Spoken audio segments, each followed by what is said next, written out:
Hello, and welcome to Subtle Historian for Sleep. Tonight, our journey takes us to a land of golden sands and timeless stone, a place where a great river, the lifeblood of a civilization, carves a ribbon of green through an endless desert. We are going to ancient Egypt. Find a comfortable position.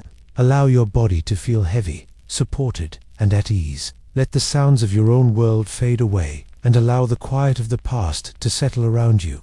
There is nothing for you to do now but to listen, to breathe, and to drift. When we think of Egypt, we often picture the treasures of Tutankhamun, the serene gaze of the Sphinx, or the immense, perfect geometry of the pyramids against a setting sun. But these monuments, eternal as they seem, were not born from magic. They were raised by human hands, born of human sweat, and built upon a foundation of human lives. Tonight, we will explore that foundation. We will step beyond the gilded surfaces and into the daily realities of the people who lived in the shadow of their gods and their kings. We will feel the sun on our backs as we trace the life of a pyramid builder. We will witness the unlikely rise of a woman who claimed the power of a pharaoh. We will ponder an ancient riddle carved in living rock. And finally, we will enter the hallowed halls of the palace to observe the divine and meticulously crafted life of a god on earth. So, take a slow, deep breath, and as you exhale, let go of the day. Let your mind drift back through the centuries, to the banks of the Nile, where our story begins. Imagine yourself awakening, not to an alarm, but to the first, faint hint of grey light filtering through a small, high opening in the wall. The air in the room is warm and still, thick with the scent of sleep, baked earth, and the lingering aroma of yesterday's bread. You are in a small, mud-brick house, one of hundreds packed together in tight, orderly rows. This is the workers' village, a city built for a single purpose, to serve the construction of the pharaoh's eternal home. Your bed is a simple mat on the earthen floor. As you rise, your joints ache with a familiar, deep-seated weariness from the day before, and the day before that. The rhythm of your life is dictated not by the week or the month, but by the sun and the stone. Your first meal of the day is simple, unchanging. A piece of coarse, dense barley bread, and a handful of sharp, pungent onions. You might drink a bit of weak, sour beer, which is safer than the water and provides much-needed calories. There is no time to linger. You can hear the sounds of the village stirring around you, the murmur of voices, the cry of a child, the shuffling of countless feet on dusty ground. You step out into the cool, pre-dawn air. You wear a simple linen kilt, your skin already darkened and weathered by the sun. You join a silent river of thousands of other men, all moving in the same direction, a slow procession from the village towards the Giza plateau. As you walk, the sky begins to blush with the promise of morning, and then you see it. It looms over the horizon, a vast and growing mountain of limestone, its edges still softened by the dim light. The pyramid, even unfinished, its scale is difficult for the mind to comprehend. It is a presence, a weight on the landscape, and the singular focus of your existence. Your work for the day depends on your crew. Perhaps today, you are in the quarries. Here, the air is thick with a fine white dust that coats your skin and finds its way into your lungs. Your tool is not metal, but a heavy, rounded ball of dolerite, a stone harder than the limestone you are tasked with cutting. You work with your team, pounding the rock along a predetermined line. The sound is a constant, percussive rhythm, a dull, heavy thudding, over and over and over. It is grueling, monotonous work. Your shoulders and back protest with every strike. You focus only on the line in the stone, on the rhythm of your companions, on the slow, painstaking process of freeing one single block from the earth's embrace. A moment of inattention, a misplaced strike, and a week's worth of work could be ruined. The constant threat of cracking stone or a rockfall hangs silently in the dusty air. Or perhaps today, your team has been assigned to the ramps. A massive block, weighing more than 2 tons, has been lashed to a wooden sledge. Your task is to help pull it up the enormous earthen ramp that spirals around the growing pyramid. You take your place along the thick, abrasive rope. Your hands are calloused and raw. At the foreman's command, you and dozens of others lean into the rope, your muscles straining in unison. The sledge groans, resisting. Men walk ahead, pouring water onto the mud-slicked path to ease the friction. A chanter sets a rhythm, a deep guttural sound that you all follow. A song of pure effort. Pull and rest, pull and rest. The sun climbs higher, and the heat becomes a physical force, pressing down on you. There is no shade on the ramp. The white limestone reflects the light, blindingly bright. Sweat runs into your eyes, stinging. Your throat is dry. Your entire world shrinks to the feel of the rope in your hands, the sight of the straining back in front of you, and the immense, unyielding weight behind. Every inch the block moves is a victory born of collective agony. This process is repeated hour after hour, block after block, day after day. The midday break is a brief, cherished respite. You find a sliver of shade at the base of the great structure and collapse, your body trembling with fatigue. Officials move through the crews, distributing rations, more bread, more onions, perhaps some dried fish, and, most importantly, water from large ceramic jars. The water is warm, but it soothes your parched throat. You look up at the work you have done, at the sheer face of the pyramid rising towards the heavens. There is a sense of purpose in it. You are told, you are not a slave in chains. You are a builder, a participant in a sacred duty. During the months of Akhet, when the Nile floods the farmlands, this is your work. It is your service to the pharaoh, the living god whose journey into the afterlife ensures cosmic order, the stability of the very world. Your struggle ensures that the sun will continue to rise, that the Nile will continue to flood, that Egypt will endure. But this divine purpose does not erase the daily pain. Archaeologists who have studied the skeletons from the workers' cemetery see the truth of your life written in the bones. They see spines compressed from carrying heavy loads, joints worn down by repetitive strain, and bones that have been broken and reset. They also see that the medical care was surprisingly effective. A broken arm would be expertly set. A crushed finger might be amputated to save the hand. Life was hard, and injury was common, but your life had value. You were a skilled laborer, and the state invested in keeping you functional. As the sun begins its descent, casting a long, sharp shadow from the pyramid's peak, the foremen call an end to the day's labor. The journey back to the village is slow, a shuffle of exhausted bodies. The simple comforts of your home await a meal, perhaps shared with a wife and children, the camaraderie of your neighbors, the shared understanding of a life of toil. As you finally lie down on your mat, the silence of the night is broken only by the distant bark of a dog or a soft breeze carrying the scent of the cool desert. Your body is a vessel of aches and exhaustion, but as you close your eyes, you see the shape of the great stone mountain in your mind. You were one of the thousands who moved a stone today. You are building eternity, and with that thought, you surrender to the profound, all-consuming depths of sleep. The hands that built the great pyramids of the Old Kingdom belonged to a world that, centuries later, would seem both familiar and distant to the subjects of the new kingdom. The gods were the same, the Nile still governed life, and the pharaoh was still the center of the universe. But the empire had grown, and its ideas of power and legacy had evolved. It is in this era, this Egyptian new kingdom, that our focus shifts from the anonymous many to the singular and unprecedented story of one. Her name was Hatshepsut. She was born into the highest echelons of power, the daughter of the great warrior pharaoh Thutmose I. From her earliest days, she was steeped in the rituals of the court and the temple. She held the title of God's wife of Amen, a position of immense religious authority and spiritual significance. She was royal blood, destined for a life of influence as a queen, and for a time, her life followed that expected path. She was married to her half-brother, Thutmose II, and together they ruled as king and queen consort. But the threads of fate can be unpredictable. Thutmose II's reign was short, and he passed from the world, leaving behind an heir, but not one ready to rule. The next pharaoh, Thutmose III, was just a small child. In situations like this, tradition provided a solution: a regent, a trusted royal figure who would rule in the young king's name until he came of age. Hatshepsut, as the boy's stepmother and the former queen, was the natural choice. For the first few years, this is precisely what she did. Inscriptions and art from this period depict her standing behind the young king, a supportive and powerful queen regent, fulfilling her duty to the throne.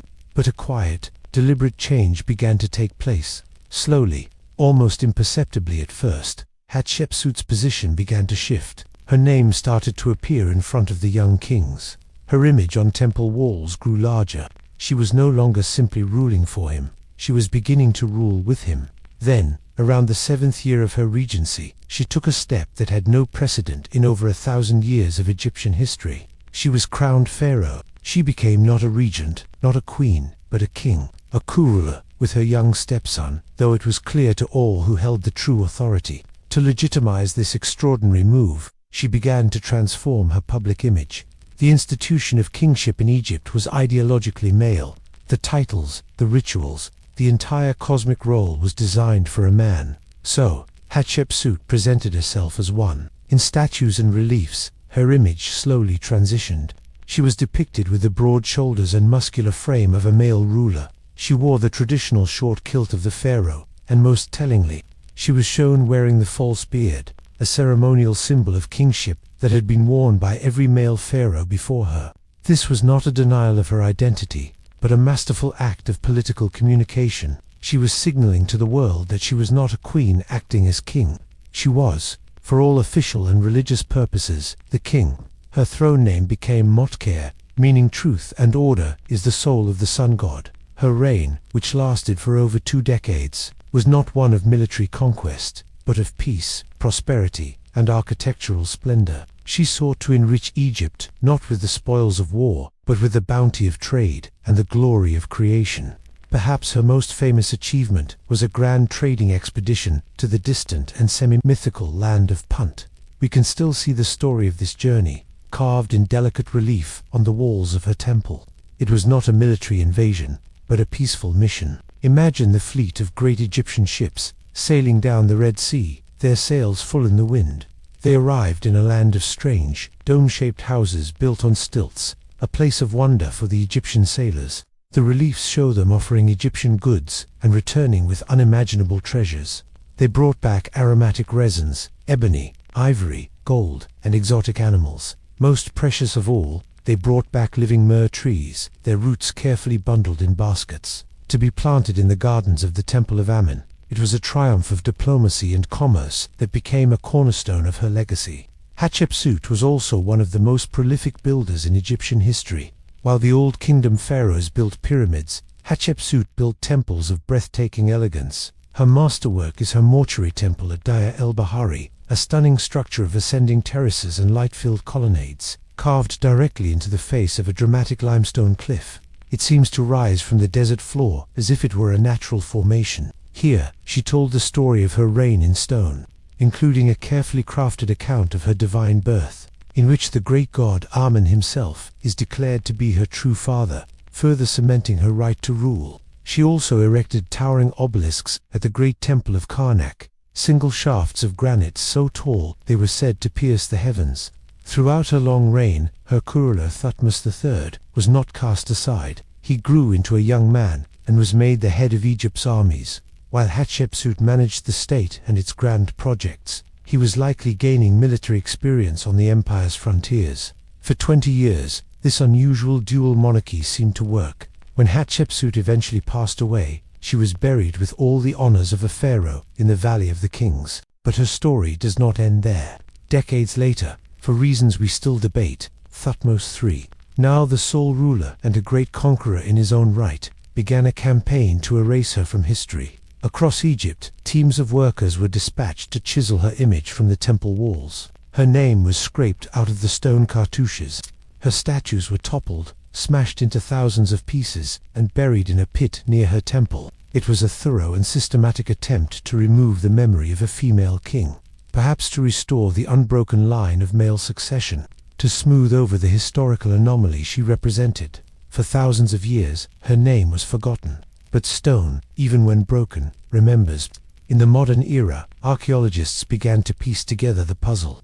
They unearthed the buried statues, they deciphered the damaged inscriptions, and slowly, the story of Motker, the woman who ruled as king, was brought back from the silent darkness, her legacy finally restored. From the grand projects of kings and queens, our attention now turns to a monument that seems to belong to no single ruler, a mystery that is not written in hieroglyphs but in the slow, patient language of the stone itself. We move to the foot of the Giza Plateau, to contemplate a silent guardian that has watched over this sacred landscape for thousands of years, the Great Sphinx. Imagine it now, a colossal form resting in the sand, the body of a lion, a symbol of power and strength, and the head of a human, a pharaoh, wearing the royal headdress. It is carved not from assembled blocks, but from a single, massive outcrop of living limestone bedrock. It is 66 feet high and over 240 feet long. Its gaze is fixed on the eastern horizon, forever waiting for the rising sun. It is a presence of profound and unnerving stillness. For generations, the story of the Sphinx was considered settled. The consensus among Egyptologists places its creation in the reign of the pharaoh Khufu, the builder of the Second Great Pyramid, around 2500 BCE. The evidence for this is logical and compelling.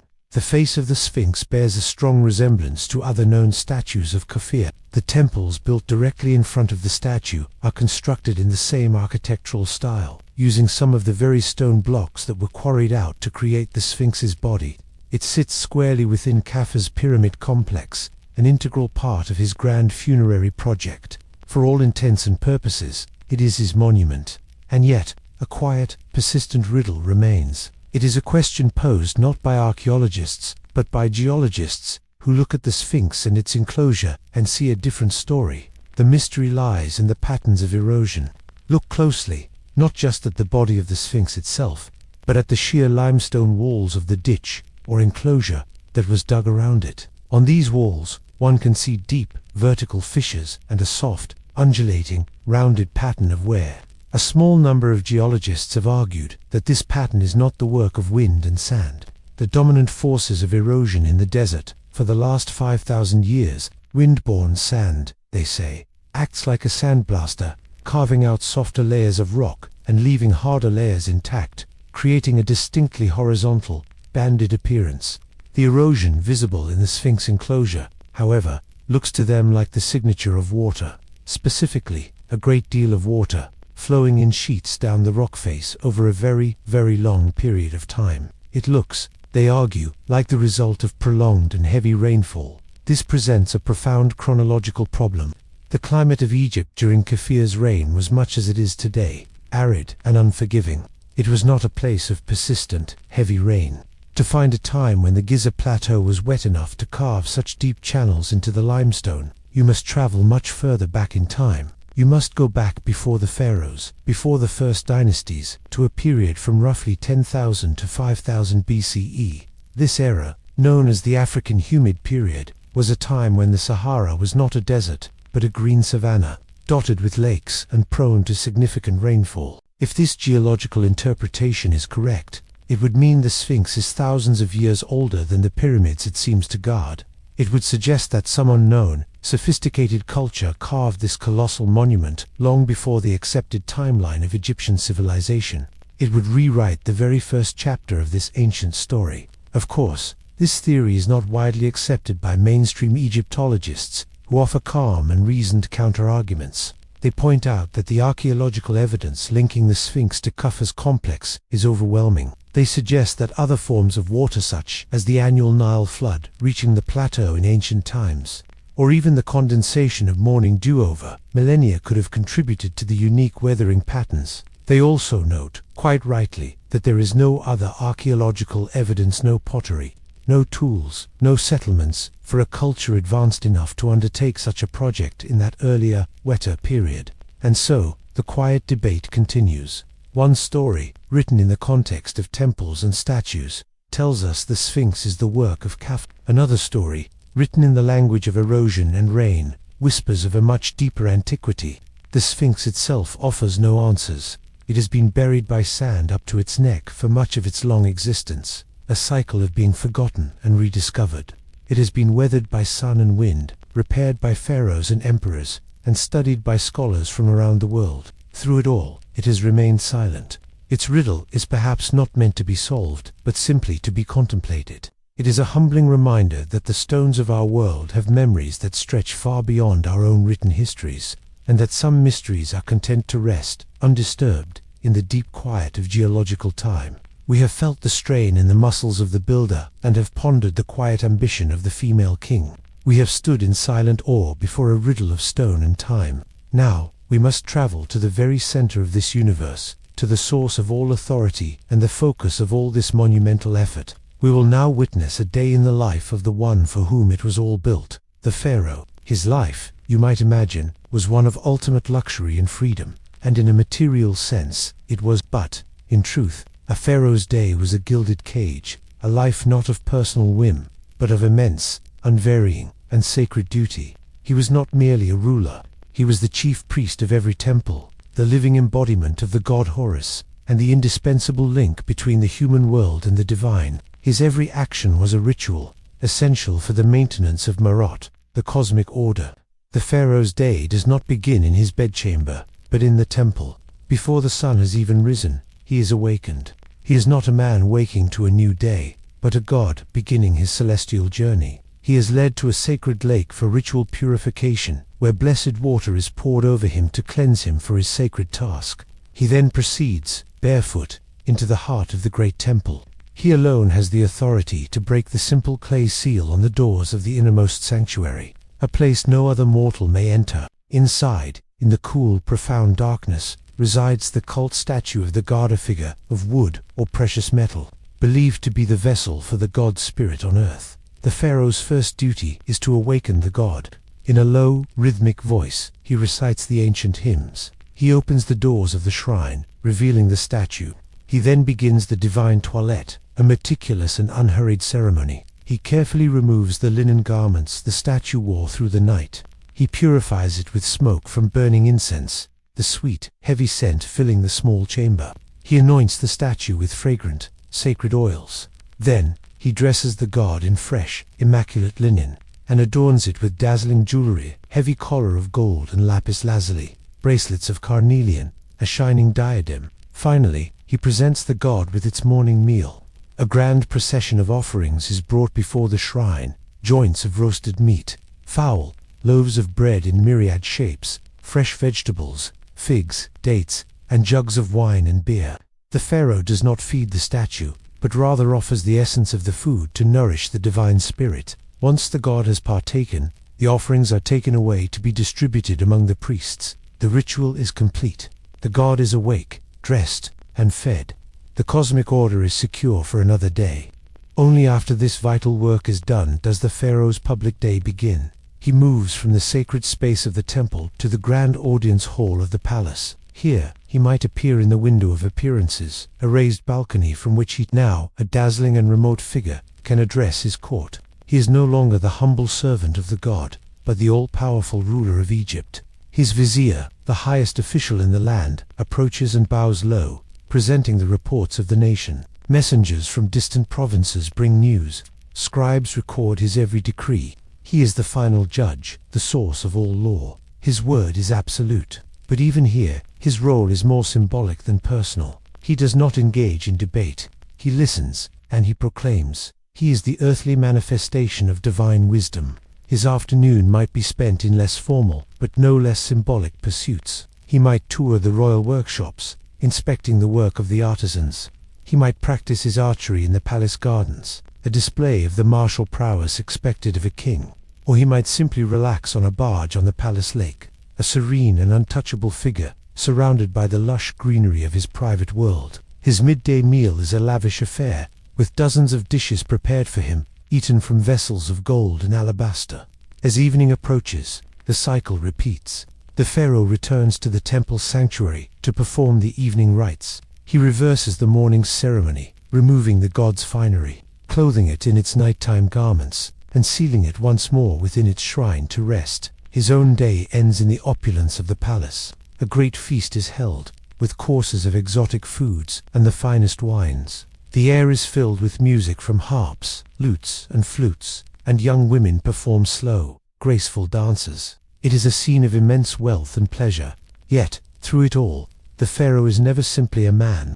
He is an icon. His life is a performance, from the first prayer of the morning to the last note of the evening's music. While the pyramid builder found meaning in his service to a distant god-king, the god-king himself found his life entirely consumed by the service of the gods, and the relentless, crushing weight of maintaining the order of the universe. His was a life of infinite power, and almost no personal freedom at all. And so, our journey through the land of the pharaohs comes to a gentle close.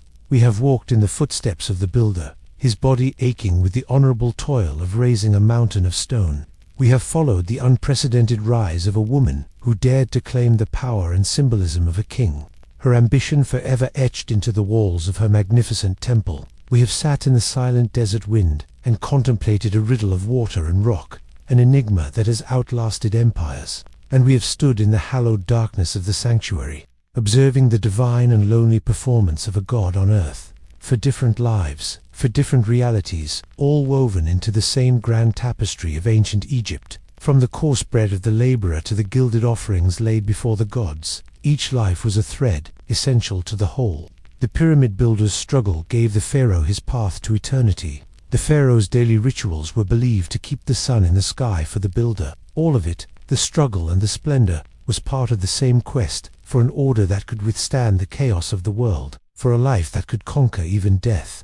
But their time is long past. Their world of stone and sun has faded. The dust of the quarry has settled. The bold proclamations of Hatshepsut have fallen silent. The Sphinx continues its patient watch, and the rituals of the pharaoh are now just words on ancient papyrus. Their struggles are over. All that is left for us is the quiet echo of their stories, a gentle murmur from a time long ago. And now, it is time for your own journey to end, for the night. The weight of their world can be released. The hardness of the stone, the heat of the sun, the burden of the crown. Let it all drift away. You are safe now, in the quiet comfort of your own time, in the softness of your own bed. There are no stones to haul, no kingdoms to rule. There is only the gentle rhythm of your own breath, and the deep, welcome peace of the coming sleep. Let the echoes of ancient Egypt become the landscape of your dreams. Rest now, sleep well,